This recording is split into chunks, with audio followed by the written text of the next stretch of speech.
Viena. El nombre evoca imágenes de valses girando bajo candelabros de cristal, de carruajes tirados por caballos en calles majestuosas, del inconfundible aroma del café fuerte y la Sachertorte en cafés centenarios. Es una ciudad que respira historia, arte y una cierta melancolía elegante. Para mí, Clara, Viena no fue solo el escenario de mi infancia, fue el propio tejido de mis primeros años, un escenario grandioso donde la luz dorada de los sueños infantiles comenzó, lentamente, a ser invadida por las sombras de la realidad adulta. Nací allí, hija de Ingrid y Hans, en un apartamento que, en mi memoria, parecía vasto y lleno de rincones secretos. Había un detalle sobre mi llegada al mundo, una información susurrada en momentos de tensión entre mis padres que solo mucho más tarde cobraría sentido. No fui una hija planeada. Una sorpresa, quizá incluso un accidente, en una relación que tal vez ya mostraba señales de desgaste. ¿Habría sembrado esa condición de no planeada inconscientemente en mí una necesidad constante de agradar, de buscar validación, de demostrar que mi existencia era deseada y valiosa? Pero la infancia, con su mágica capacidad de filtrar la realidad, pintó mis primeros años con los colores más brillantes. Recuerdo el suave tacto del edredón en las frías mañanas de invierno, el olor del pan fresco que venía de la panadería de la esquina, las canciones de cuna que mi madre cantaba con una voz que hoy me parece teñida de una tristeza que entonces no percibía. Y recuerdo, por encima de todo, la figura imponente y cariñosa de mi padre, Hans. Él era el centro de mi pequeño universo. Recuerdo sus rodillas como el lugar más seguro del mundo, sus grandes manos enseñándome a andar en bicicleta en el Parque Prater, con su famosa noria girando de fondo como un ojo vigilante. Recuerdo su risa, un sonido grave y poderoso que parecía capaz de ahuyentar a cualquier monstruo escondido bajo la cama. Él era mi héroe, mi protector, la personificación de la fuerza y la seguridad. Lo amaba con la devoción absoluta e incuestionable que solo un niño puede sentir, creyendo firmemente que ese amor y esa seguridad serían eternos, sólidos como los mármoles de los palacios vieneses. Esa era mi Viena dorada, mi paraíso infantil, un mundo que creía inmutable, sin saber que las primeras grietas ya comenzaban a surgir silenciosas y traicioneras bajo la superficie de la aparente armonía familiar. La fachada dorada de mi infancia vienesa, sin embargo, comenzó a mostrar grietas, finas como cabellos al principio, pero que gradualmente se ensancharon, exponiendo la fragilidad detrás del aparente mármol. La relación entre mis padres, Ingrid y Hans, que a mis ojos infantiles parecía un puerto seguro, empezó a mostrar señales de desgaste que ni la más dedicada negación infantil podría ignorar por mucho tiempo.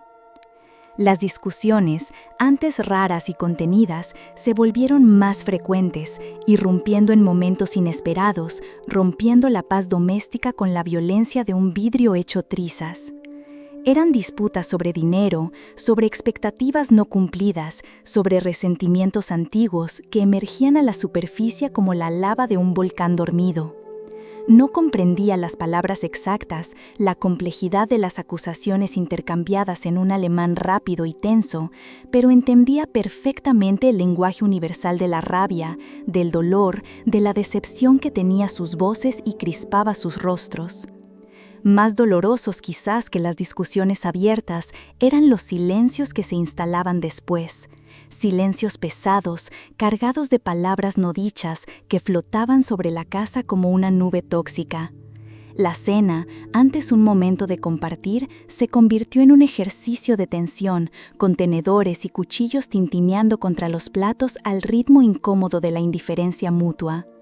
Las miradas que antes se cruzaban con ternura, ahora se evitaban o se encontraban brevemente cargadas de una frialdad que me helaba por dentro. Aprendí a volverme invisible en esos momentos, a comer rápido y refugiarme en la seguridad de mi habitación, con mis libros como única compañía. La atmósfera en casa se volvió permanentemente cargada, como el aire antes de una tormenta violenta. Había una sensación constante de aprensión, la expectativa de que en cualquier momento la frágil tregua podría romperse. Caminaba de puntillas, literal y metafóricamente, tratando de no hacer ruido, de no molestar, de no ser la chispa que encendiera una nueva crisis. La espontaneidad de la infancia fue siendo reemplazada por una cautela ansiosa, un estado de hipervigilancia que me agotaba. Mi padre, Hans, mi héroe de antaño, empezó a convertirse en una figura más distante, más ausente. Incluso cuando estaba físicamente presente, parecía perdido en sus propios pensamientos, envuelto en una nube de preocupación o irritabilidad. Sus abrazos se volvieron más escasos, sus risas un recuerdo cada vez más lejano. Sentía que lo estaba perdiendo, que se alejaba de mí, y eso me generaba una angustia profunda, una sensación de inseguridad que minaba los cimientos de mi mundo.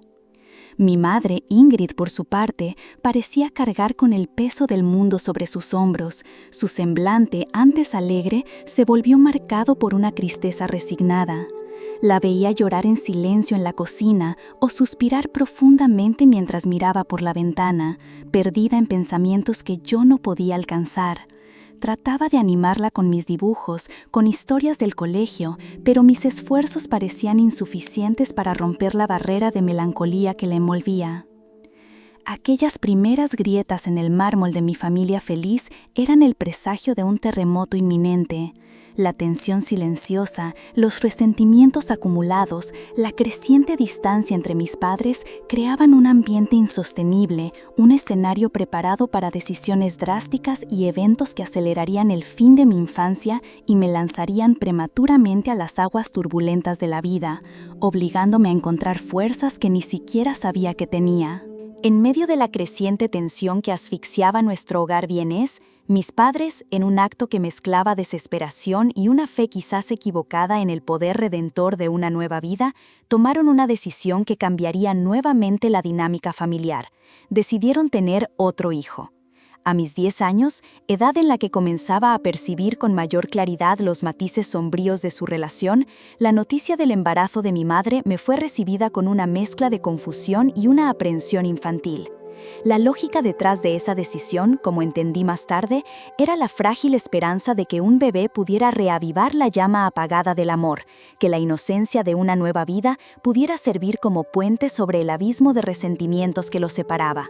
Tal vez creían que un proyecto en común, la alegría compartida de cuidar a un recién nacido, podría obligarlos a reconectarse, a encontrar un propósito renovado en su unión. Así llegó al mundo mi hermano, Lucas, un bebé hermoso, de mejillas sonrosadas y ojos curiosos, ajeno a la compleja red de emociones y expectativas que rodeaba su nacimiento. Su llegada trajo, indudablemente, una bocanada de aire fresco momentáneo a nuestra casa.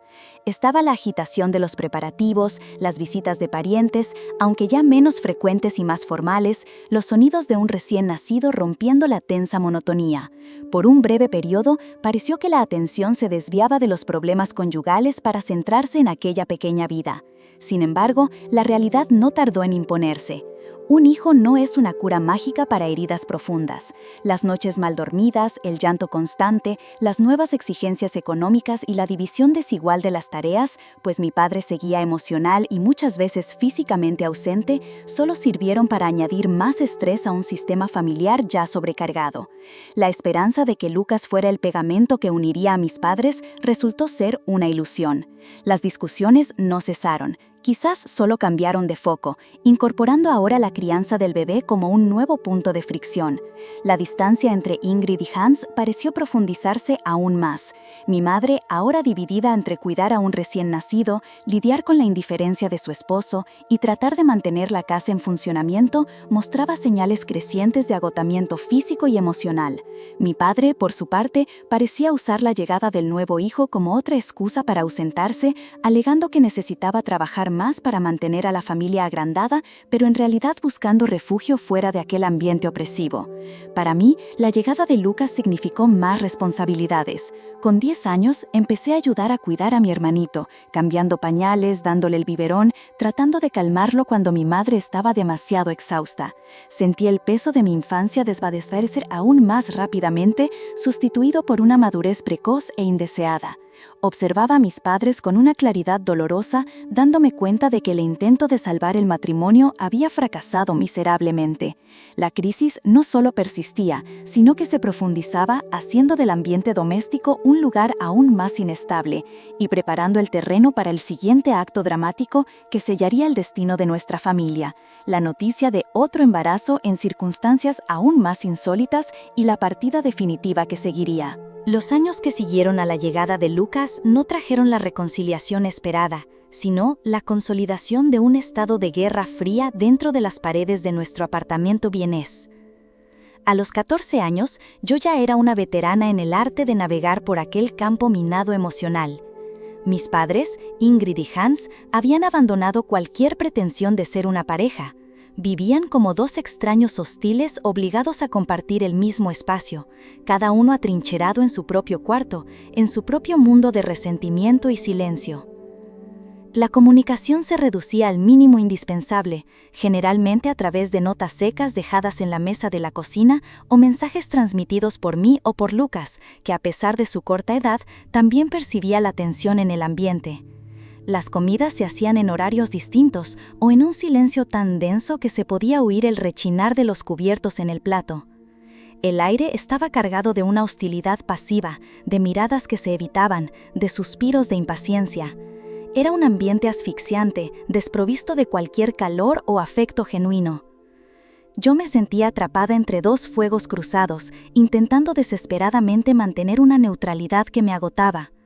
Escuchaba los desahogos velados de mi madre, su tristeza y frustración, y sentía la gélida ausencia de mi padre, su indiferencia que me hería profundamente.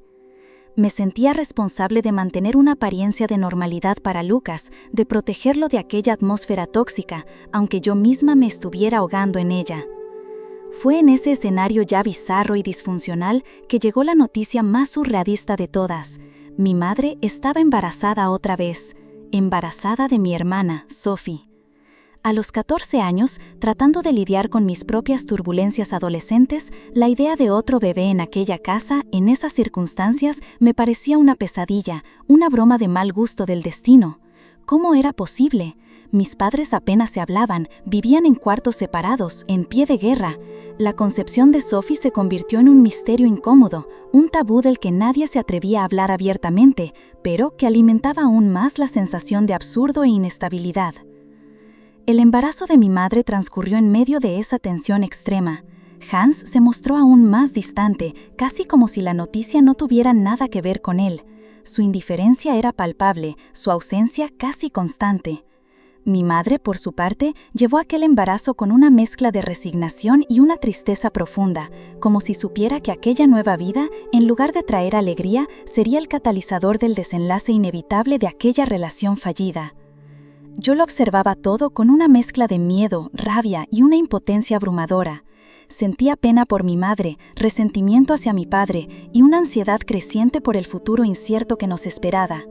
La llegada inminente de Sophie no era vista como una bendición, sino como una carga más, una complicación más en una ecuación familiar ya insoluble.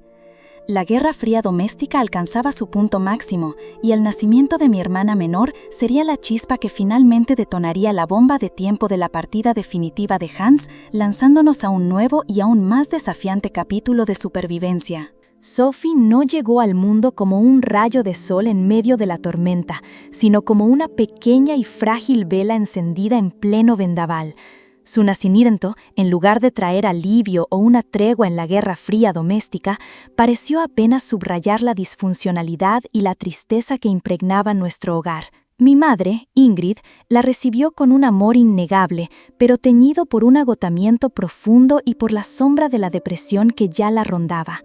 Hans, mi padre, fue una presencia fantasmal en el hospital, cumpliendo con el protocolo social mínimo, pero con un distanciamiento emocional que era casi palpable. No hubo la celebración esperada, solo la constatación silenciosa de una boca más que alimentar en un barco que ya se hundía. Los días que siguieron al regreso de mi madre y Sophie a casa estuvieron marcados por una tensión aún mayor. La presencia constante de una recién nacida, con sus demandas incesantes, pareció ser el catalizador final para la decisión que Hans venía rumiando desde hacía tiempo. Se volvió aún más ausente, pasaba las noches fuera, evitaba cualquier interacción. La atmósfera era de una calma siniestra, la quietud que precede a lo inevitable. Y entonces, lo inevitable ocurrió. Recuerdo ese día con una nitidez que desafía al tiempo. Era una tarde gris, típica de Viena.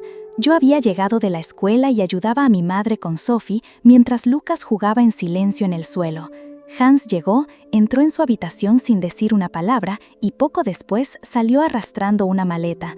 No hubo discusión, no hubo despedida formal, solo el sonido hueco de las rueditas de la maleta sobre el piso de madera, un sonido que resonó como una sentencia de muerte para mi infancia. Mi madre observó la escena desde el sofá, con Sophie dormida en sus brazos, el rostro una máscara de choque y resignación.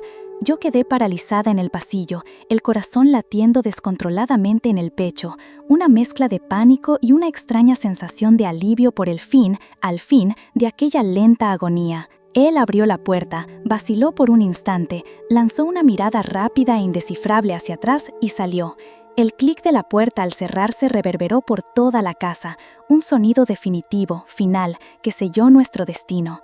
Hans se había ido, para siempre.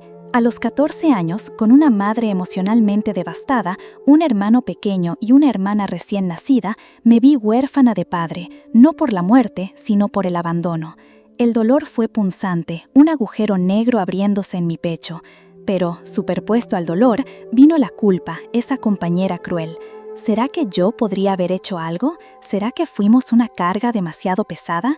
La responsabilidad por el fracaso de mi familia pareció recaer completamente sobre mis hombros adolescentes. En ese momento, mientras mi madre lloraba en silencio y mis hermanos dormían ajenos a la magnitud de lo que había ocurrido, sentí el peso del mundo derrumbarse sobre mí. La infancia terminó allí, en ese instante. La ligereza dio paso a la responsabilidad aplastante. Ya no era solo Clara, la estudiante, era ahora la cuidadora, la protectora, la proveedora en potencia. El abandono paterno no fue solo una herida emocional, fue el inicio de una ardua lucha por la supervivencia, un viaje de madurez forzada que me obligaría a crecer demasiado rápido, a sacrificar mis propios sueños y a construir una armadura para enfrentar los desafíos que vendrían, sin imaginar que esa misma armadura algún día me impediría ver la verdad cuando la felicidad pareciera finalmente llamar a mi puerta. La ausencia de Hans no fue solo un vacío emocional, fue un agujero financiero que nos devoró rápidamente. Viena, la ciudad de los palacios y de la música, mostró su rostro más duro a una familia súbitamente despojada de su principal sostén. El alquiler del apartamento, antes manejable, se convirtió en una amenaza constante de desalojo. Las cuentas de luz, gas y agua se acumulaban sobre la mesa de la cocina como sentencias condenatorias. La comida se volvió escasa y el hambre una presencia real y aterradora en nuestra vida cotidiana. Nuestra existencia se transformó en un ejercicio diario de supervivencia. Dependíamos de la red de apoyo de la iglesia, que nos ayudaba con canastas básicas y ocasionalmente con alguna suma de dinero para los gastos más urgentes. Vecinos compasivos, al notar nuestra situación, dejaban bolsas de compras de forma anónima en nuestra puerta. Gestos de compasión que nos salvaban en momentos críticos, pero que también cargaban con el peso de la humillación y la dependencia. La dignidad se había convertido en un lujo que ya no podíamos permitirnos. Para complicar aún más ese panorama desolador, la depresión posparto de mi madre, Ingrid, agravada por el abandono y el estrés extremo, se profundizó alarmantemente. Se desconectó del mundo, convirtiéndose en una sombra de sí misma. Pasaba la mayor parte del tiempo en la cama, en un estado de apatía profunda o sumida en crisis de llanto incontrolables. Su capacidad para cuidar de sí misma, de Lucas y especialmente de la recién nacida Sophie desapareció por completo. La madre que yo conocía, a pesar de sus propias penas, se había convertido en una figura ausente, perdida en su propio laberinto de sufrimiento. Con ello, la carga sobre mis hombros adolescentes se volvió casi insoportable. A los 14, 15 años, yo era la responsable de todo. Me despertaba antes de que saliera el sol para preparar el desayuno, cuando había algo para comer. Ayudaba a Lucas a alistarse para la escuela, cuidaba de Sophie, cambiando pañales, preparando biberones improvisados, intentando calmar su llanto con una paciencia que yo misma no sabía de dónde venía. Intentaba cuidar de mi madre, llevándole comida a la cama, insistiendo en que se bañara, administrando los pocos medicamentos que lográbamos conseguir. Después de la escuela, en lugar de reunirme con amigas para charlar sobre frivolidades adolescentes, corría a un trabajo de medio tiempo. Limpiaba oficinas al final del día, ayudaba en una panadería en las horas de mayor movimiento, hacía cualquier pequeño trabajo que surgiera para llevar algo de dinero a casa. Cada moneda era contada, cada gasto minuciosamente calculado. La ligereza de la juventud me fue completamente arrebatada, sustituida por la preocupación constante por la próxima comida, la próxima cuenta por pagar. Los días eran una maratón agotadora, física y emocionalmente. Sentía un cansancio que parecía haberse instalado en mis huesos, una tristeza profunda por la vida que me había sido negada. Había momentos de rabia, de indignación contra mi padre, contra mi madre, contra el destino, pero no había espacio para derrumbarme. Tenía que ser fuerte, por Lucas, por Sophie, por mi madre. Tragué mis lágrimas, silencié mis propias necesidades y me puse la armadura de la responsabilidad. Ese periodo forjó en mí una resiliencia de acero, una capacidad de organización y una practicidad que me servirían para el resto de la vida. Pero también dejó cicatrices profundas, la dificultad para confiar, la tendencia a cerrarme emocionalmente, la sensación constante de que debía controlar todo para evitar el caos. Estaba sobreviviendo, sí, pero a un costo altísimo. Y en medio de esa lucha diaria por la subsistencia, apenas podía imaginar que el destino aún me reservaba pruebas en el campo afectivo, poniendo a prueba las defensas que tanto esfuerzo me costaba construir. Mientras luchaba por mantener a flote a nuestra familia en medio del naufragio financiero y emocional, la figura de mi padre, Hans, se convirtió en un fantasma en mi vida. La decisión drástica que tomé en el calor del dolor y del abandono, cortar todo y cualquier contacto con él, se solidificó en un muro de silencio que se extendió por 6 largos y amargos años. Desde los 14 hasta los 20 años, me negué a escuchar su voz por teléfono, a leer sus raras cartas, que mi madre interceptaba y guardaba, tal vez con la esperanza de una futura reconciliación, a siquiera mencionar su nombre. Ese silencio era mi armadura, mi forma de ejercer algún control sobre una situación que me había dejado completamente impotente. Era una venganza silenciosa, una manera de castigarlo por el dolor que nos había causado. Si él había elegido abandonarnos, entonces yo elegiría borrarlo de mi existencia. Era una lógica adolescente, movida más por el dolor que por la razón, pero que me daba una sensación ilusoria de fuerza en medio de mi extrema vulnerabilidad. Sin embargo, cargar con ese resentimiento era como sostener una brasa encendida, me quemaba más a mí que a él. El muro de silencio no me protegía del dolor, solo lo encapsulaba, impidiendo que cicatrizara. La ausencia de contacto no significaba ausencia de pensamiento. Por el contrario, la figura de Hans rondaba mis pensamientos, mis noches de insomnio. Lo odiaba por su partida, por su indiferencia, por la carga que dejó atrás. Pero en momentos de debilidad, también extrañaba al padre que algún día fue, al héroe de mi infancia, y esa dualidad me consumía. Los años pasaron marcados por la lucha diaria, por un madurar forzado, por las responsabilidades que me robaron la ligereza de la juventud. Comencé la universidad, seguí trabajando, vi a mis hermanos crecer en medio de aquella dinámica familiar fracturada. Mi madre, poco a poco, empezó a salir de la depresión más profunda, aunque las cicatrices seguían siendo visibles. Fue en ese lento proceso de reconstrucción personal, ya alrededor de mis 20 años, y con la ayuda de algunas sesiones de terapia que logré pagar con mucho esfuerzo, que comencé a revisitar el tema de mi padre. La rabia inicial dio paso a una comprensión más compleja, aunque no menos dolorosa. Empecé a entender que los problemas entre mis padres eran multifacéticos, que había fallas y dolores de ambos lados, y que la decisión de Hans de marcharse, aunque egoísta y devastadora para nosotros, tal vez fuera, para él, la única salida de una situación insostenible. Me di cuenta de que el muro de silencio y el resentimiento me estaban encadenando a un pasado que necesitaba superar para poder seguir adelante.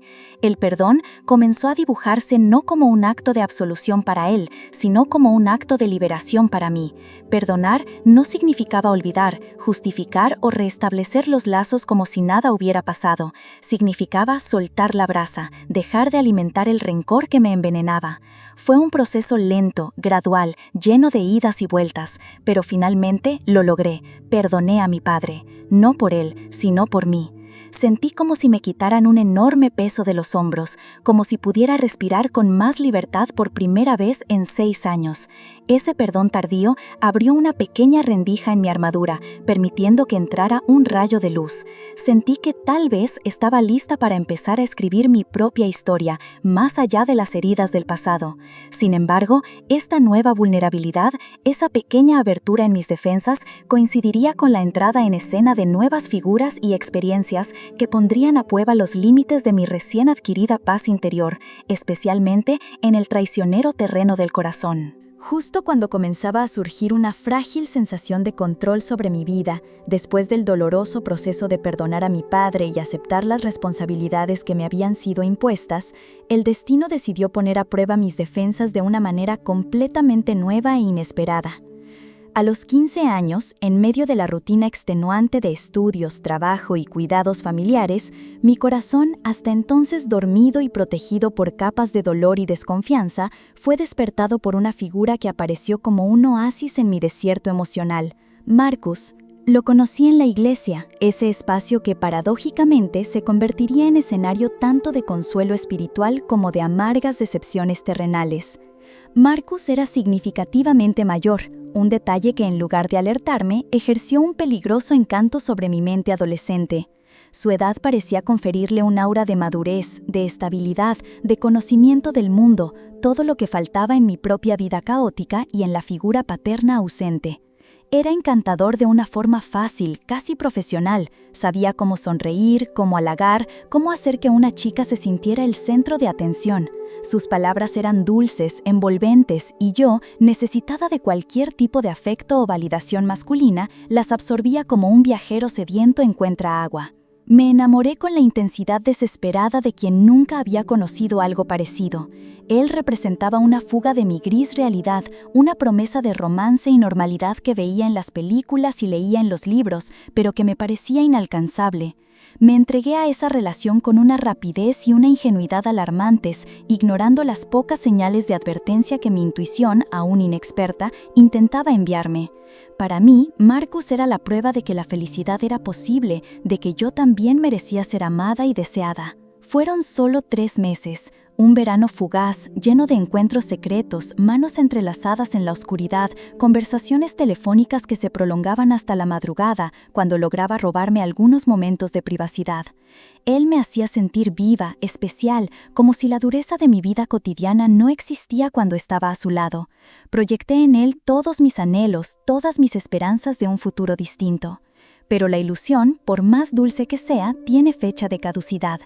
El final llegó de forma abrupta, como un rayo que cruza el cielo sin previo aviso. Marcus lo terminó todo, sin explicaciones convincentes, con una frialdad que contrastaba brutalmente con el calor que había mostrado hasta entonces. Me quedé aturdida, perdida, sin entender qué había pasado. La culpa, mi vieja conocida, volvió a atormentarme. ¿Qué hice mal? ¿Será que no fui lo suficientemente buena? ¿Por qué siempre me abandonan? El dolor del rechazo fue agudo, reabriendo heridas antiguas y dejándome aún más insegura. En ese momento creía que el dolor de la ruptura era lo peor que podía pasar. No sabía que ese era solo el primer acto de una obra mucho más cruel. Ese encanto superficial, esa promesa de amor, no era más que el anzuelo de una trampa que estaba a punto de cerrarse sobre mí, revelando una verdad sórdida que me marcaría para siempre y levantaría barreras aún más infranqueables alrededor de mi corazón ya tan castigado. El dolor por la ruptura abrupta con Marcus ya era una carga pesada para mi corazón adolescente, pero lo que vino después fue un verdadero bombardeo de revelaciones que transformaron la tristeza en conmoción, humillación y una profunda desconfianza en el género humano. Poco después de que él desapareciera de mi vida sin explicaciones decentes, la noticia comenzó a circular por los pasillos de la iglesia, primero como un rumor susurrado, luego como un hecho confirmado. Marcus estaba comprometido. Comprometido. La palabra resonó en mi mente como un insulto. Comprometido con otra joven de nuestra comunidad, alguien a quien veía con regularidad, alguien a quien quizás incluso le había confiado, en algún momento de ingenuidad, mi efímera felicidad a su lado. Sentí la sangre abandonar mi rostro. ¿Cómo pudo seguir adelante tan rápido? ¿Cómo pudo desechar nuestros 3 meses como si no significaran nada y ya estar prometiendo toda una vida a otra persona? La sensación de haber sido solo un pasatiempo, un escalón, una diversión desechable, fue abrumadora. La humillación pública, las miradas de lástima o curiosidad que sentía sobre mí en los encuentros de la iglesia eran casi insoportables. Me sentía marcada, expuesta, en mi torpeza y vulnerabilidad. Quería esconderme, desaparecer, huir de esa comunidad que ahora parecía un tribunal silencioso juzgando mi ingenuidad. Pero la pesadilla estaba lejos de terminar. Aquel compromiso relámpago era solo la punta del iceberg de una farsa mucho más grande y sórdida. La verdad completa, como una cascada de agua helada, se precipitó sobre mí a través de conversaciones fragmentadas que escuché sin querer, de informaciones que me llegaron por terceros compadecidos de mi situación. Marcus no solo estaba comprometido con una segunda mujer mientras salía conmigo, ya estaba casado con una tercera. Una esposa legítima que vivía en otra ciudad o barrio, mantenida convenientemente alejada de aquel círculo social de la iglesia y con quien ya tenía 2 hijos pequeños. La revelación fue tan impactante, tan absurda, que tardé en procesarla. Casado, con hijos, el hombre que me juraba cariño, que iba a la iglesia, que hablaba de valores, era un bígamo emocional, un maestro del engaño, capaz de mantener múltiples vidas paralelas sin mostrar el menor remordimiento. La magnitud de la mentira era tan grande que me dejó sin aliento. Fui engañada en todos los niveles posibles. No fue solo una ruptura dolorosa, fue una manipulación calculada, una explotación de mi carencia y de mi juventud. Él había usado la fachada de hombre religioso y maduro para atraerme, para satisfacer su ego o sus necesidades momentáneas mientras mantenía una familia oculta. Ese castillo de naipes que pensé haber construido con él no solo se derrumbó, sino que reveló ser una construcción podrida desde sus cimientos. La traición de Marcus dejó una cicatriz que trascendió el dolor de un corazón roto. Envenenó mi capacidad de confiar. Si alguien que parecía tan correcto dentro de un entorno que se suponía debía valorar la verdad era capaz de tal duplicidad, ¿cómo podría confiar en cualquier otra persona, especialmente en los hombres? Ese episodio sembró en mí una desconfianza profunda, un cinismo precoz que me haría analizar cada gesto, cada palabra, cada sonrisa con una sospecha casi paranoica en los años siguientes. Levanté muros aún más altos, más gruesos alrededor de mi corazón. Me juré a mí misma que nunca más sería tan tonta, tan vulnerable. El dolor de aquella experiencia me enseñó de la forma más brutal que el mundo podía ser un lugar peligroso y que las apariencias engañaban de forma cruel. Esa amarga lección moldearía mis interacciones futuras, haciendo que la simple idea de abrirme a una nueva relación fuera casi impensable, un riesgo que no estaba dispuesta a correr por mucho tiempo. La implosión causada por el descubrimiento de la doble vida de Marcus no fue un evento pasajero, fue un terremoto emocional que dejó réplicas duraderas en mi alma. La humillación, la rabia y, sobre todo, la sensación abrumadora de haber sido profundamente engañada y utilizada solidificaron los muros alrededor de mi corazón de una manera que parecía definitiva. Si la partida de mi padre me había enseñado sobre el abandono y la lucha por la supervivencia me había enseñado sobre la resiliencia, la traición de Marcus me enseñó sobre el rostro más oscuro de la manipulación y la necesidad de una autoprotección implacable. Los años que siguieron, desde mis 15 hasta los 19, estuvieron marcados por una cautela extrema respecto a cualquier tipo de relación afectiva. La palabra confianza se convirtió en un territorio prohibido, un campo minado que evitaba a toda costa. Me enterré aún más en mis responsabilidades, los estudios universitarios que había logrado comenzar con mucho esfuerzo y becas parciales, el trabajo de medio tiempo que seguía siendo esencial para el sustento de la familia, y el cuidado de Lucas y Sophie que crecían bajo mi tutela casi maternal y de mi madre que, aunque mejorando lentamente, aún cargaba las marcas de la depresión. Mi vida social se volvió prácticamente inexistente, no por falta de invitaciones, sino por elección propia. Las interacciones superficiales eran tolerables, pero cualquier intento de acercamiento más íntimo era recibido con una frialdad defensiva, un escudo invisible que repelía a cualquiera que osara acercarse demasiado. Desarrollé un radar agudo para detectar la falsedad, o lo que yo percibía como tal. Cada sonrisa, cada elogio, cada gesto de amabilidad masculina era diseccionado, analizado en busca de segundas intenciones, de señales de manipulación. Me volví cínica, desconfiada, una fortaleza ambulante que guardaba un corazón herido. Esa postura defensiva, aunque me protegía de nuevas decepciones amorosas, también me aislaba. Había una soledad profunda detrás de mi fachada de autosuficiencia, una añoranza de conexión genuina que reprimía con todas mis fuerzas. Veía a mis pocas amigas de la universidad enamorarse, tener novios, vivir las experiencias típicas de la edad y sentía una punzada de envidia mezclada con miedo. Para mí, el amor se había convertido en sinónimo de dolor y peligro. Concentré toda mi energía en construir un futuro seguro para mí y mis hermanos.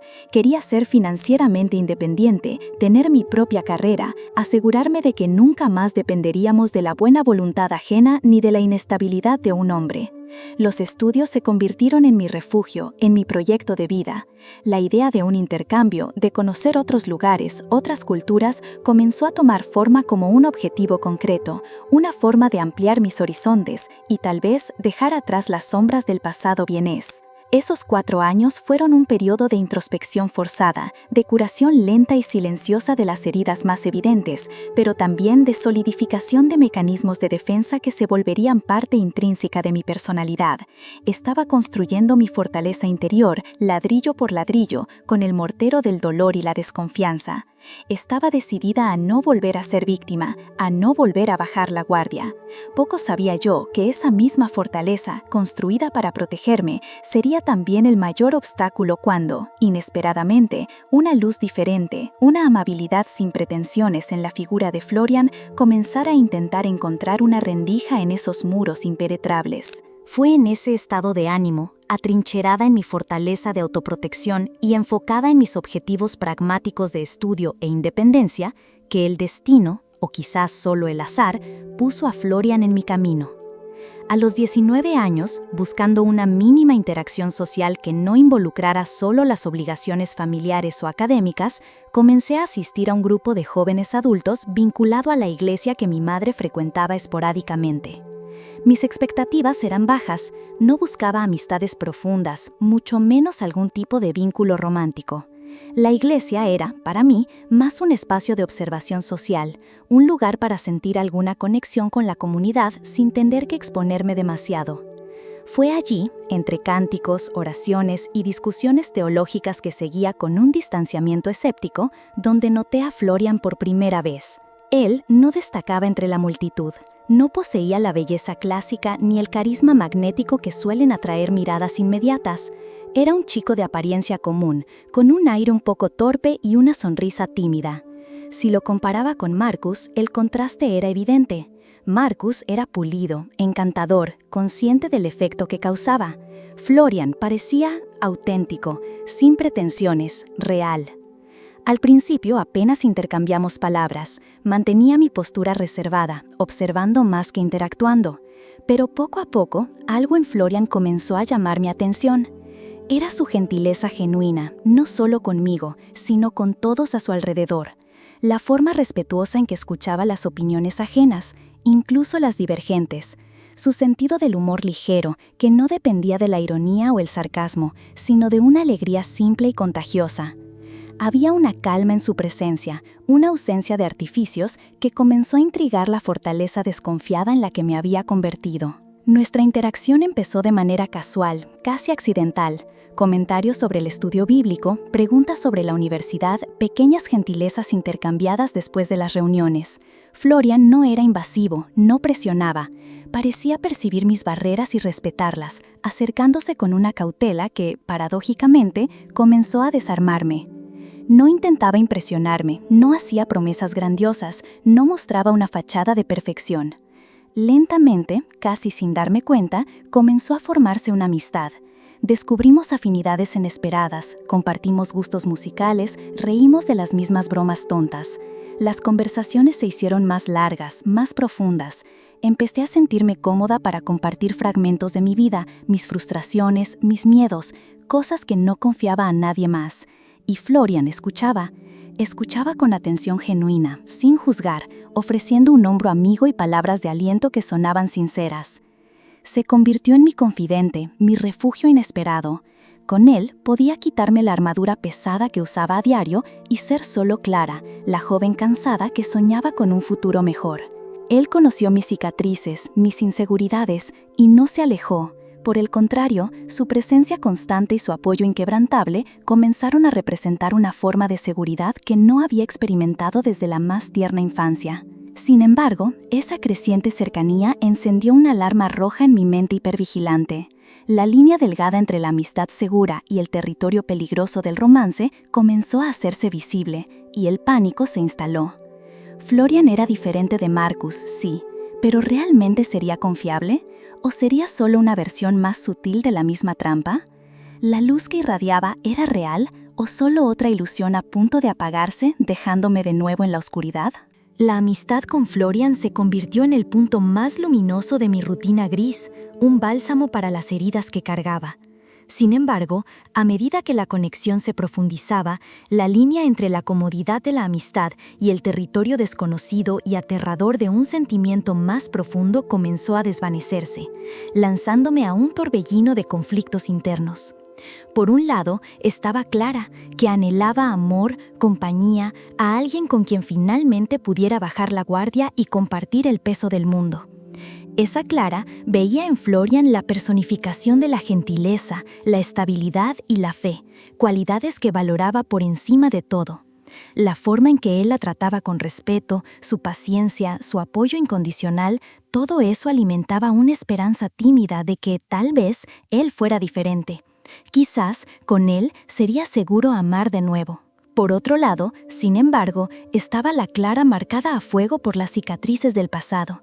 La Clara que fue testigo del derrumbe del matrimonio de sus padres, que sintió en carne propia el abandono paterno, que fue cruelmente engañada y manipulada por Marcus.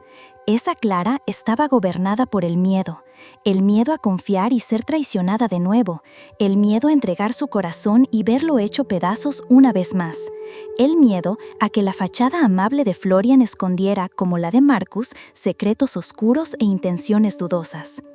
Cada gesto de cariño suyo era analizado hasta el agotamiento, cada palabra diseccionada en busca de significados ocultos.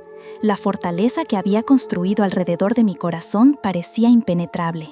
Esa batalla interna me consumía. Pasé noches en vela, revolviéndome en la cama, la mente alternando entre la esperanza y el pánico. Quería creer en Florian, quería permitirme sentir esa felicidad que parecía tan cercana, pero el fantasma de Marcus y la sombra de mi padre me acechaban, susurrando advertencias. Además, mis planes pragmáticos de enfocarme en la universidad, lograr mi independencia financiera y quizás hacer un intercambio parecían incompatibles con la vulnerabilidad y entrega que una relación amorosa exigiría. El amor parecía un lujo peligroso, un riesgo que podría comprometer todo lo que luchaba por construir. Sintiendo que me perdí en ese laberinto de emociones contradictorias, incapaz de confiar en mi propio juicio, tan marcado por traumas pasados, recurrí a la única instancia que me parecía superior e infalible, la fe. Pero mi plegaria no fue una petición genérica de guía, fue un trato específico, casi una prueba desesperada para obtener una respuesta inequívoca de lo divino. En una noche de particular angustia, arrodillada junto a la cama, con lágrimas corriendo por mi rostro, hice mi súplica peculiar. «Dios», murmuré con la voz entrecortada, «estoy tan confundida, tan asustada, no sé si puedo confiar de nuevo. si Florian es realmente el hombre indicado para mí, si él es diferente, si es seguro amarlo, por favor, dame una señal clara, una señal que no pueda ignorar. Haz que él venga a la iglesia el próximo domingo vistiendo algo amarillo, un color que él nunca usa. Por favor, muéstrame el camino. Era un pedido insólito, casi infantil, nacido de mi necesidad desesperada por una certeza externa, por una garantía que calmara mis miedos más profundos. Estaba poniendo mi futuro emocional en manos de un color, de una señal improbable, pero en ese momento parecía la única forma de romper el estancamiento que me paralizaba. La respuesta a esa plegaria amarilla definiría los próximos pasos de mi camino, impulsándome a arriesgar la esperanza o a trincherarme definitivamente en mi fortaleza de miedo. La amistad con Florian se convirtió en el punto más luminoso de mi rutina gris, un bálsamo para las heridas que cargaba. Sin embargo, a medida que la conexión se profundizaba, la línea entre la comodidad de la amistad y el territorio desconocido y aterrador de un sentimiento más profundo comenzó a desvanecerse, lanzándome a un torbellino de conflictos internos. Por un lado, estaba Clara, que anhelaba amor, compañía, a alguien con quien finalmente pudiera bajar la guardia y compartir el peso del mundo. Esa Clara veía en Florian la personificación de la gentileza, la estabilidad y la fe, cualidades que valoraba por encima de todo. La forma en que él la trataba con respeto, su paciencia, su apoyo incondicional, todo eso alimentaba una esperanza tímida de que tal vez él fuera diferente. Quizás con él sería seguro amar de nuevo. Por otro lado, sin embargo, estaba la Clara marcada a fuego por las cicatrices del pasado. La Clara que fue testigo del derrumbe del matrimonio de sus padres, que sintió en carne propia el abandono paterno, que fue cruelmente engañada y manipulada por Marcus. Esa Clara estaba gobernada por el miedo a confiar y ser traicionada de nuevo, el miedo a entregar su corazón y verlo hecho pedazos una vez más, el miedo a que la fachada amable de Florian escondiera, como la de Marcus, secretos oscuros e intenciones dudosas. Cada gesto de cariño suyo era analizado hasta el agotamiento, cada palabra diseccionada en busca de significados ocultos. La fortaleza que había construido alrededor de mi corazón parecía impenetrable. Esa batalla interna me consumía. Pasé noches en vela, revolviéndome en la cama, la mente alternando entre la esperanza y el pánico. Quería creer en Florian, quería permitirme sentir esa felicidad que parecía tan cercana, pero el fantasma de Marcus y la sombra de mi padre me acechaban, susurrando advertencias. Además, mis planes pragmáticos de enfocarme en la universidad, lograr mi independencia financiera y quizás hacer un intercambio parecían incompatibles con la vulnerabilidad y entrega que una relación amorosa exigiría. El amor parecía un lujo peligroso, un riesgo que podría comprometer todo lo que luchaba por construir. Sintiendo que me perdí en ese laberinto de emociones contradictorias, incapaz de confiar en mi propio juicio, tan marcado por traumas pasados, recurrí a la única instancia que me parecía superior e infalible, la fe. Pero mi plegaria no fue una petición genérica de guía, fue un trato específico, casi una prueba desesperada para obtener una respuesta inequívoca de lo divino. En una noche de particular angustia, arrodillada junto a la cama, con lágrimas corriendo por mi rostro, hice mi súplica peculiar. Dios, murmuré con la voz entrecortada, estoy tan confundida, tan asustada, no sé si puedo confiar de nuevo. Si Florian es realmente el hombre indicado para mí, si él es diferente, si es seguro amarlo, por favor, dame una señal clara, una señal que no pueda ignorar. Haz que él venga a la iglesia el próximo domingo vistiendo algo amarillo, un color que él nunca usa. Por favor, muéstrame el camino. Era un pedido insólito, casi infantil, nacido de mi necesidad desesperada por una certeza externa, por una garantía que calmara mis miedos más profundos.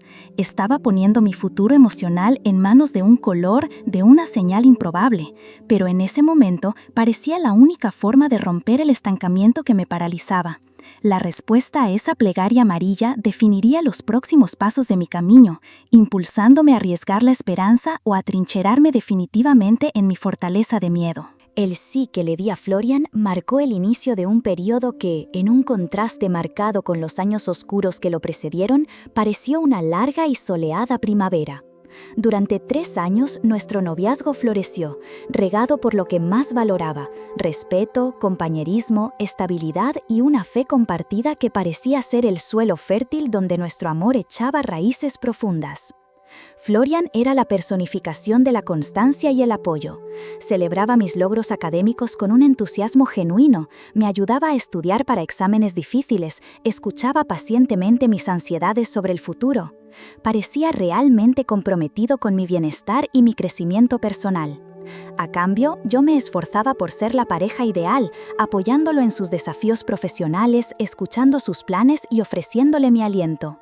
Nuestra rutina era tranquila y predecible, algo que mi alma, cansada del caos, apreciaba inmensamente. Íbamos juntos a la iglesia los domingos, participábamos en las actividades del grupo de jóvenes, leíamos pasajes de la Biblia y discutíamos nuestras interpretaciones. Esa dimensión espiritual era para mí el sello de autenticidad de nuestra relación. ¿Cómo podría fallar un amor construido sobre una base de fe tan sólida? Era un pensamiento que me tranquilizaba y alejaba las sombras de la desconfianza. Compartíamos momentos sencillos que me llenaban de una alegría serena: paseos por los parques de Viena, visitas a museos, tardes perezosas de domingo viendo películas antiguas, cenas caseras en las que cocinábamos juntos. Conoció a mi familia, mi madre, que lo recibió con un cariño cauteloso, y mis hermanos, Lucas y Sophie, que rápidamente se encariñaron con su manera amable y divertida. Parecía encajar perfectamente en ese rompecabezas familiar remendado. La decisión mutua de esperar al matrimonio para la intimidad física, basada en nuestras convicciones religiosas, se convirtió en un pilar central de nuestra relación. Lejos de ser una fuente de frustración, esta elección parecía fortalecer nuestro vínculo de una manera única, creaba una complicidad diferente, un respeto profundo por los límites del otro y una expectativa romántica que añadía un brillo especial a nuestra historia. Nos sentíamos diferentes, bendecidos, como si estuviéramos construyendo algo verdaderamente sagrado y duradero. En ese periodo, la certeza de que Florian era el hombre de mi vida, la respuesta a mis oraciones, mi para siempre, se consolidó de forma casi absoluta. Era lo opuesto a Marcus en todos los sentidos: donde uno era falso, el otro parecía transparente; donde uno era egoísta, el otro parecía altruista; donde uno me dejó hecha pedazos, el otro parecía dedicado a reconstruirme. La comparación constante, aunque quizás injusta, servía para reforzar mi convicción. Me aferré a esa felicidad con uñas y dientes. Era la prueba de que había superado el pasado, de que era capaz de encontrar un amor sano, de que merecía ser feliz. Cualquier pequeña duda, cualquier comportamiento de Florian que pudiera remotamente recordar las sombras del pasado, era inmediatamente descartado, racionalizado, justificado. Estaba tan enfocada en mantener esa imagen de perfección, tan dependiente de esa sensación de seguridad, que me volví ciega a los detalles sutiles que quizás podrían indicar que no todo era tan perfecto como parecía. La primavera era tan radiante que me negaba a ver las nubes oscuras que empezaban a formarse discretamente en el horizonte, presagiando un cambio de estación que sería mucho más abrupto y doloroso de lo que podría imaginar. Después de 3 años de un noviazgo que parecía haber sido tejido con hilos de oro de felicidad y estabilidad, el siguiente paso en nuestro camino juntos surgió como una evolución natural, casi inevitable. A los 22 años, sintiéndome más segura y emocionalmente anclada que nunca, la idea del matrimonio dejó de ser un sueño lejano para convertirse en una expectativa palpable. Florian, percibiendo mi anhelo y al parecer compartiendo el mismo deseo de consolidar nuestra unión, eligió un momento especial para hacer la propuesta. No fue un gesto grandioso ni público, lo cual iba acorde con su naturaleza discreta y con mi aversión a los reflectores. Fue durante una cena íntima en nuestro rincón favorito de Viena, un pequeño restaurante con luz de velas y música suave, que él, con la voz ligeramente entrecortada y los ojos fijos en los míos, sacó del bolsillo una pequeña caja de terciopelo. El anillo era simple pero elegante, exactamente como lo había imaginado. Al deslizarlo en mi dedo, sentí una oleada de emoción tan fuerte que las lágrimas acudieron a mis ojos. Era la materialización de todo lo que habíamos construido, la promesa oficial del para siempre que tanto anhelaba. En ese instante, todos los dolores del pasado parecieron distantes, eclipsados por el brillo de ese pequeño símbolo de compromiso. Respondí con un sí radiante, sintiendo que mi corazón rebosaba de una alegría que parecía sanar todas las heridas antiguas. Decidimos celebrar el compromiso con una pequeña fiesta en casa, un evento para compartir nuestra felicidad con los amigos más cercanos y, de manera crucial, con nuestras familias. Era importante para mí que mi madre, Lucas y Sophie se sintieran parte de ese momento, y estaba ansiosa por conocer formalmente a los padres y hermanos de Florian, a quienes él describía como personas reservadas, pero buenas. Preparé todo con esmero, la decoración sencilla, la comida casera, la lista de reproducción con nuestras canciones favoritas. Los amigos llegaron, trayendo regalos y buenos deseos.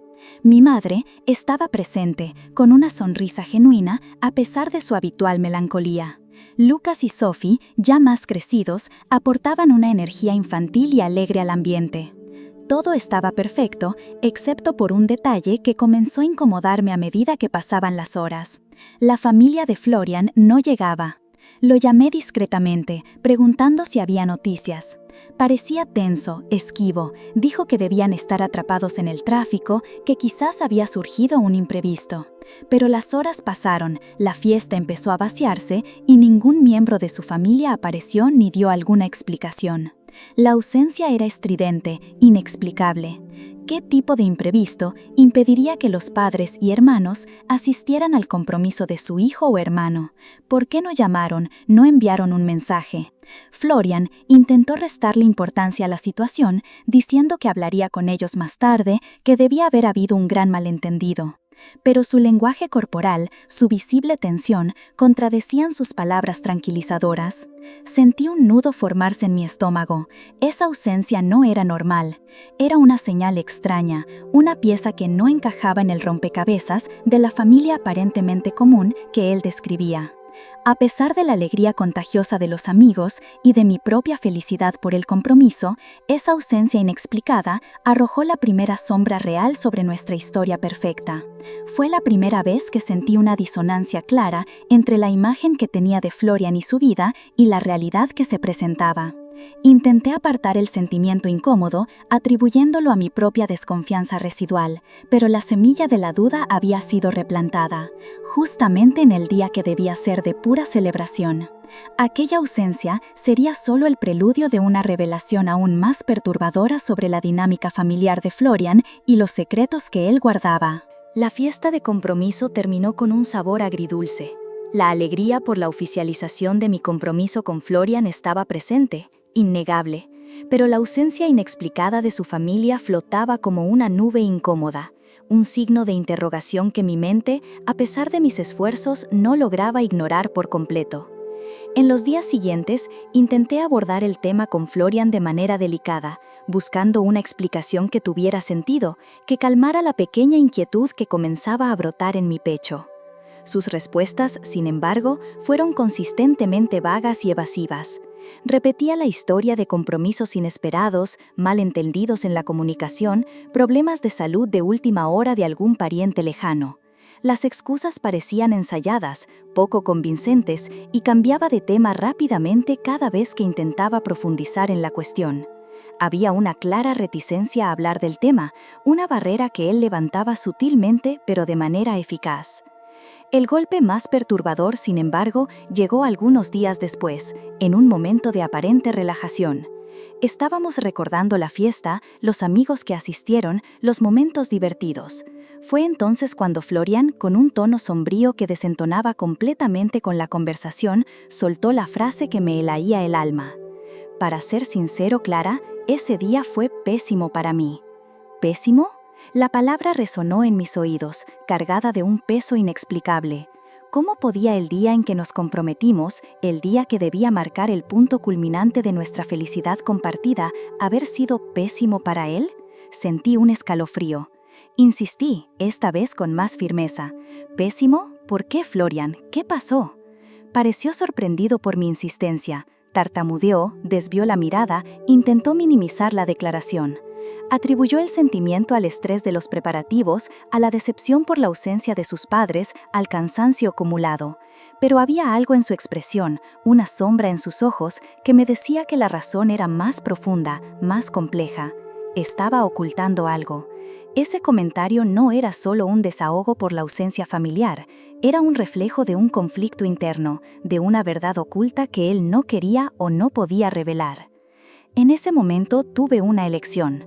Podía presionarlo, exigir la verdad, confrontar la disonancia que se hacía cada vez más evidente entre la imagen perfecta de nuestra relación y esas señales perturbadoras. O podía hacer lo que me había vuelto experta en hacer, ignorar, racionalizar, barrer debajo de la alfombra.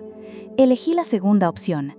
El miedo a descubrir algo que pudiera destruir mi felicidad, mi tan arduamente conquistada certeza, era mayor que la necesidad de conocer la verdad. Me convencí de que estaba exagerando, que estaba proyectando mis propias inseguridades y traumas pasados en Florian. Me dije a mí misma que él solo estaba molesto con su familia, que la palabra pésimo había sido una hipérbole desafortunada. Me aferré desesperadamente a la narrativa del amor perfecto, porque desmontarla significaba desmontarme a mí misma. Así, la palabra pésimo y la ausencia inexplicada de su familia fueron relegadas al oscuro sótano de mi mente, encerradas junto con otras pequeñas inconsistencias que elegía no ver.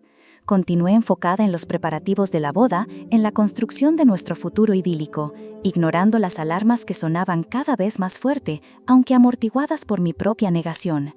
Estaba tan cerca de mí para siempre que me negaba a permitir que cualquier sombra, por extraña que fuera, empañara la visión de mi final feliz.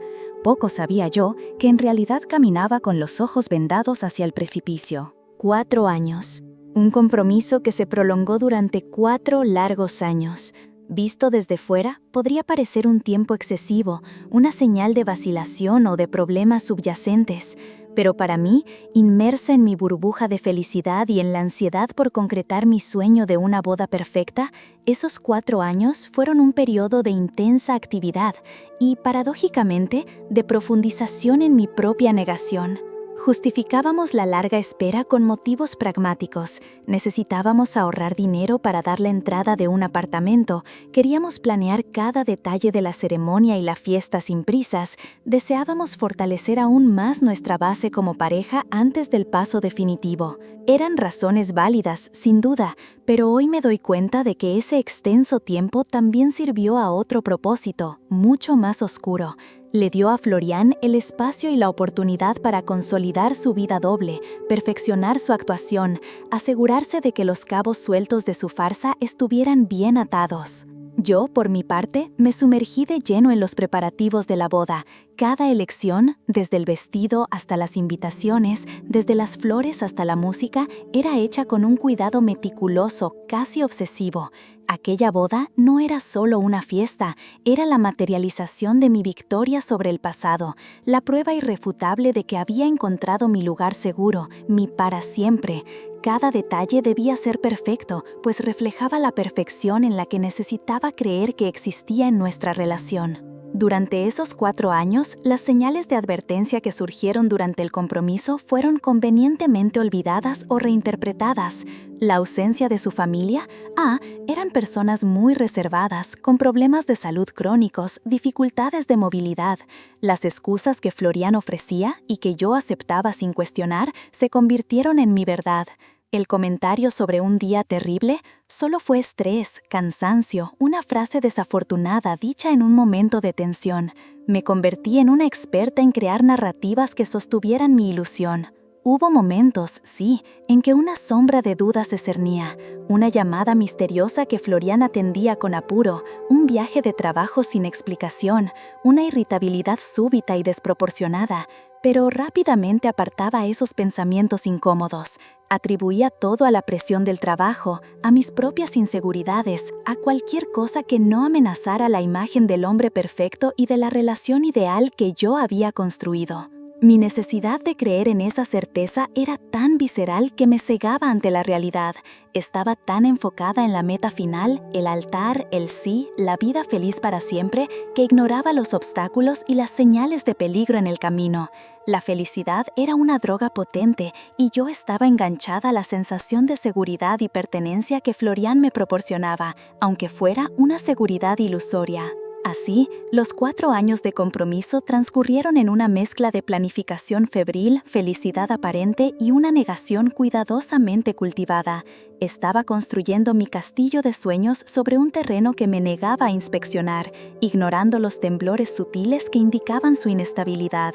Creía estar preparándome para el día más feliz de mi vida, sin darme cuenta de que en realidad caminaba hacia el epicentro del terremoto que destruiría todo. Finalmente, después de 4 años de espera, planificación y una negación casi artística, llegó el día de nuestra boda.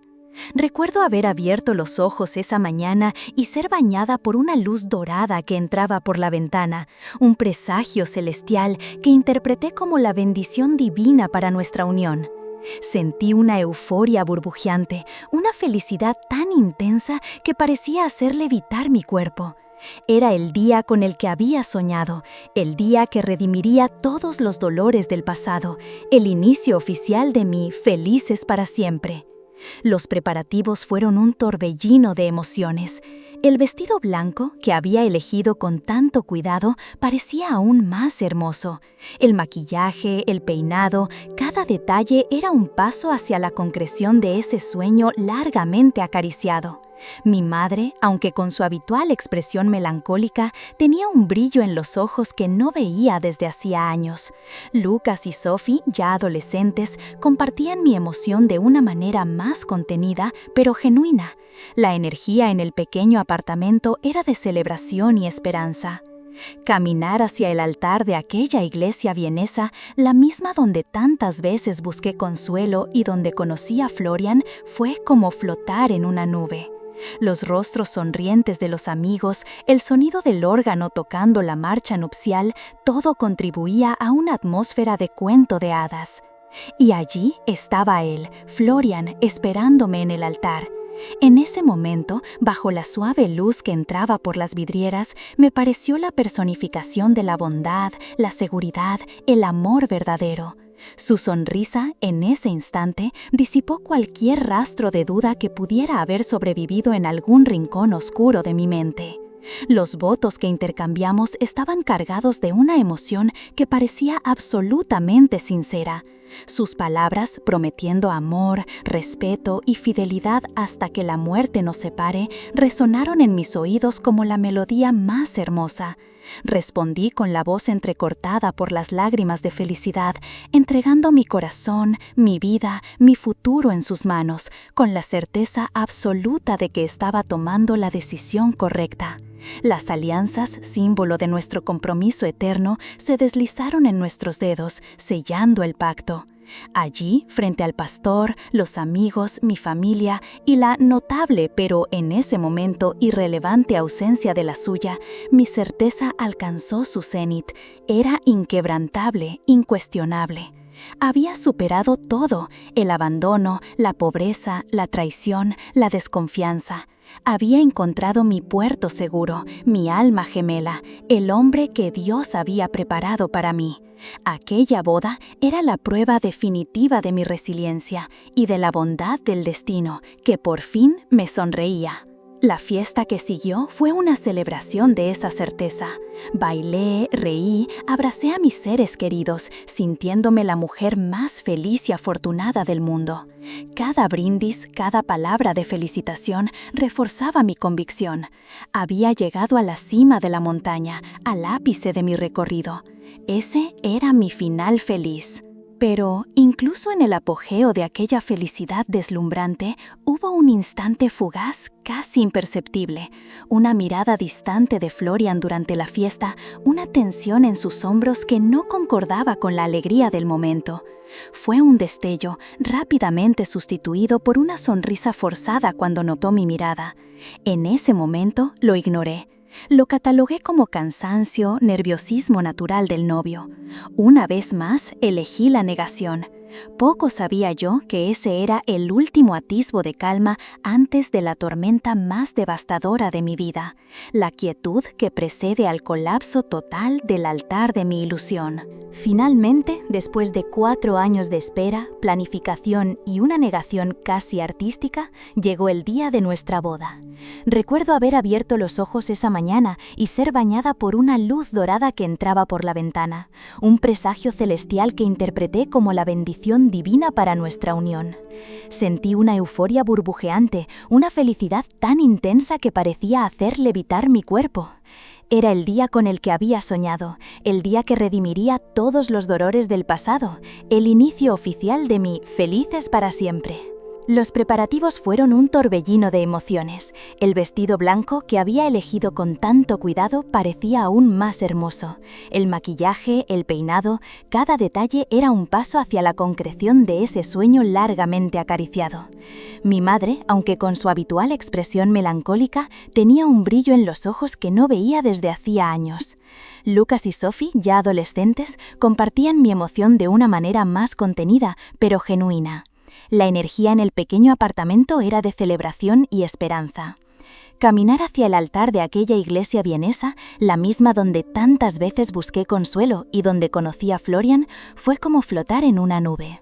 Los rostros sonrientes de los amigos, el sonido del órgano tocando la marcha nupcial, todo contribuía a una atmósfera de cuento de hadas. Y allí estaba él, Florian, esperándome en el altar. En ese momento, bajo la suave luz que entraba por las vidrieras, me pareció la personificación de la bondad, la seguridad, el amor verdadero. Su sonrisa, en ese instante, disipó cualquier rastro de duda que pudiera haber sobrevivido en algún rincón oscuro de mi mente. Los votos que intercambiamos estaban cargados de una emoción que parecía absolutamente sincera. Sus palabras, prometiendo amor, respeto y fidelidad hasta que la muerte nos separe, resonaron en mis oídos como la melodía más hermosa. Respondí con la voz entrecortada por las lágrimas de felicidad, entregando mi corazón, mi vida, mi futuro en sus manos, con la certeza absoluta de que estaba tomando la decisión correcta. Las alianzas, símbolo de nuestro compromiso eterno, se deslizaron en nuestros dedos, sellando el pacto. Allí, frente al pastor, los amigos, mi familia y la notable pero en ese momento irrelevante ausencia de la suya, mi certeza alcanzó su cenit. Era inquebrantable, incuestionable. Había superado todo, el abandono, la pobreza, la traición, la desconfianza. Había encontrado mi puerto seguro, mi alma gemela, el hombre que Dios había preparado para mí. Aquella boda era la prueba definitiva de mi resiliencia y de la bondad del destino, que por fin me sonreía. La fiesta que siguió fue una celebración de esa certeza. Bailé, reí, abracé a mis seres queridos, sintiéndome la mujer más feliz y afortunada del mundo. Cada brindis, cada palabra de felicitación reforzaba mi convicción. Había llegado a la cima de la montaña, al ápice de mi recorrido. Ese era mi final feliz. Pero incluso en el apogeo de aquella felicidad deslumbrante, hubo un instante fugaz, casi imperceptible, una mirada distante de Florian durante la fiesta, una tensión en sus hombros que no concordaba con la alegría del momento. Fue un destello, rápidamente sustituido por una sonrisa forzada cuando notó mi mirada. En ese momento lo ignoré, lo catalogué como cansancio, nerviosismo natural del novio. Una vez más, elegí la negación. Poco sabía yo que ese era el último atisbo de calma antes de la tormenta más devastadora de mi vida, la quietud que precede al colapso total del altar de mi ilusión. La luz de la tarde vienesa parecía congelada en el tiempo mientras contemplaba la carpeta en mi regazo. El silencio del apartamento era ensordecedor, amplificado solo por los latidos descontrolados de mi propio corazón. Con los dedos que apenas respondían a mis órdenes, pasé la primera página. Y el mundo, mi mundo cuidadosamente construido sobre la certeza del amor de Florian, comenzó a desmoronarse, no con un estruendo, sino con el siniestro crujir de aquellas hojas de papel. Eran cartas, decenas de ellas, intercambiadas entre Florian y una mujer desconocida. Cartas que rebosaban una impunidad, una pasión y una complicidad que él jamás me había dirigido. Leí palabras de amor ardiente, descripciones de encuentros secretos, planes para un futuro que no me incluía. Las fechas eran puñales que se clavaban en mi pecho uno tras otro.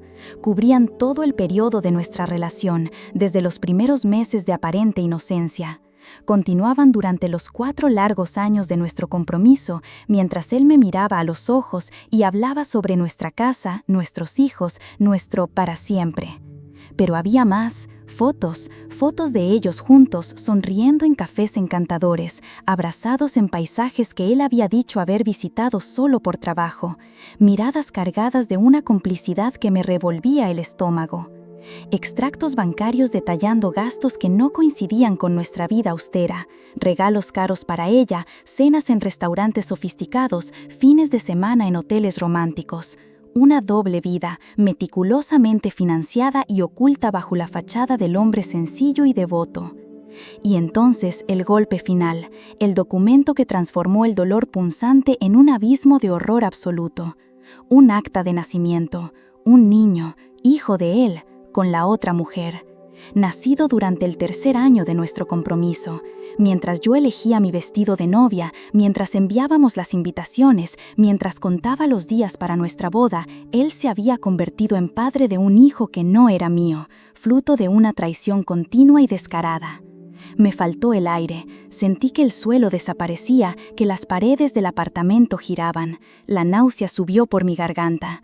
El hombre que yo amaba, mi mejor amigo, mi confidente, mi refugio, el hombre por quien había bajado todas mis defensas, era una farsa. Una mentira viva, respirando a mi lado durante 7 años. Nuestra historia, mi redención, mi final feliz, todo era una cruel farsa, un teatro macabro donde yo era la única espectadora que no conocía el guión. No sé cómo, pero reuní las pruebas, las cartas más incriminatorias, las fotos, la copia del acta, y las esparcí sobre la mesa del salón, como los restos de un naufragio. Y esperé. Cuando Florian llegó esa noche, con su sonrisa habitual y una excusa cualquiera por el retraso, encontró su castillo de mentiras en ruinas. El enfrentamiento fue un borrón de dolor, rabia e incredulidad. Su primera reacción fue la negación vehemente, el intento de hacerme pasar por loca, de distorsionar los hechos, de invertir la culpa. Pero las pruebas eran irrefutables, aplastantes. Acorralado, sin salida, la máscara finalmente cayó. El hombre amable y temeroso de Dios desapareció, dando paso a un manipulador frío arrinconado. Confesó todo. La relación de larga data con la otra mujer, iniciada incluso antes de conocerme. El hijo, la doble vida, la complicidad de su familia, que sabía y encubría, de ahí la ausencia en el compromiso, el comentario sobre el día terrible. Y entonces llegó la respuesta final, la clave que explicaba el título de mi propia tragedia. ¿Por qué tenía yo tanta certeza de que era para siempre? Con una frialdad que destrozó lo que quedaba de mi corazón, reveló la verdad más cruel. No solo me había engañado, me había estudiado. Había comprendido mi historia, mis vulnerabilidades, mi necesidad desesperada de seguridad, estabilidad, de un amor basado en la fe que contrastara con las figuras masculinas de mi pasado. Y él deliberadamente construyó un personaje hecho a medida para mí. Me ofreció exactamente lo que necesitaba oír, lo que anhelaba sentir. Cultivó mi certeza, alimentó mi confianza, usó mis propias heridas como herramientas para atarme a esa ilusión. Sabía que mi certeza era la garantía de que no cuestionaría, no investigaría, no vería la verdad obvia. Yo no era la mujer que él amaba, era la garantía conveniente para su fachada social, la víctima perfecta para su manipulación. Mi mundo terminó ahí, no con el descubrimiento de la traición en sí, sino con la revelación de esa manipulación profunda y calculada. La certeza que me guiaba, que me daba fuerzas, que me hacía creer en la felicidad, era una trampa cuidadosamente armada. El para siempre se desintegró, convirtiéndose en un eco doloroso de «nunca lo fue». El divorcio fue una formalidad rápida y dolorosa. El dolor, sin embargo, es una herida que aún sangra. Hoy camino sobre los escombros de La historia de Clara es un recordatorio doloroso de cómo las certezas pueden desmoronarse y de cómo la búsqueda de seguridad puede cegarnos. Historias como esta, reales e impactantes, nos conectan, nos enseñan y nos muestran la fuerza de la resiliencia humana, incluso frente a las traiciones más profundas. Si esta historia te conmovió y quieres seguir explorando otros relatos reales que tocan el alma, no olvides suscribirte aquí al canal. Tu suscripción nos ayuda a traer más contenidos como este, profundizando en las complejidades de la vida y en las lecciones que aprendemos en el camino. Haz clic en el botón de suscribirse ahora mismo y activa las notificaciones para no perderte ningún nuevo video. Tu presencia es muy importante para nosotros. Gracias por vernos y hasta la próxima historia.